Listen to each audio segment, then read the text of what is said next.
ശ്രീ കരുണാകര ഗുരുവിൻ്റെ നവോദയാഘോഷം പ്രമാണിച്ച് ഈ ആശ്രമത്തിലെത്തിയതാണ് ഞാൻ നേരത്തെയും ഈ ആശ്രമം സന്ദർശിച്ചിട്ടുണ്ട്. അഗതികൾക്ക് ആശ്വാസമേകുന്ന ഒരു വലിയൊരു കേന്ദ്രമാണ് ഇത്. മനുഷ്യാവകാശ കമ്മീഷന്റെ ചെയർമാൻ എന്നുള്ള രീതിയിൽ സ്ഥാനമൊഴിഞ്ഞ് ഉടനെ വരുന്ന ആദ്യത്തെ ഫംഗ്ഷനാണിത്. വൈദ്യശാസ്ത്ര രംഗത്ത് ഈ ആശ്രമം നടത്തുന്ന പരിശ്രമങ്ങൾ വളരെയേറെ പ്രശംസനീയമാണ്.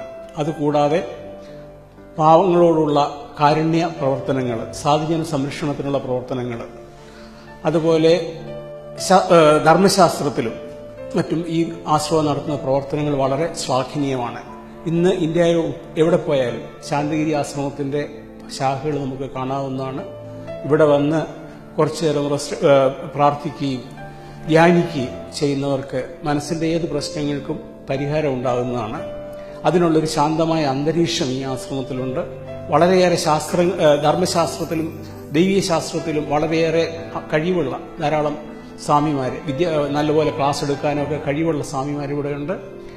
എല്ലാവരുടെയും ആശ്വാസകേന്ദ്രമായിട്ട് ഇനിയും പ്രവർത്തിക്കട്ടെ, കൂടുതൽ വളരട്ടെ. കരുണാകര ഗുരുവിന്റെ സാന്നിധ്യമുള്ളതുകൊണ്ട് അദ്ദേഹത്തിന്റെ പ്രാർത്ഥനയിൽ എല്ലാവർക്കും നന്മകളുണ്ടാകട്ടെ. എല്ലാവരുടെയും നന്മ, ജാതിമത ഭേദമന്യേ എല്ലാവരുടെയും നന്മ ആഗ്രഹിക്കുന്ന ഒരുപറ്റം ആശ്രമവാസികളുടെ ശ്രമഫലമായി എല്ലാ ശ്രമങ്ങളും ഫലവത്താകട്ടെ എന്ന് പ്രാർത്ഥിക്കുന്നു, ആശംസിക്കുന്നു.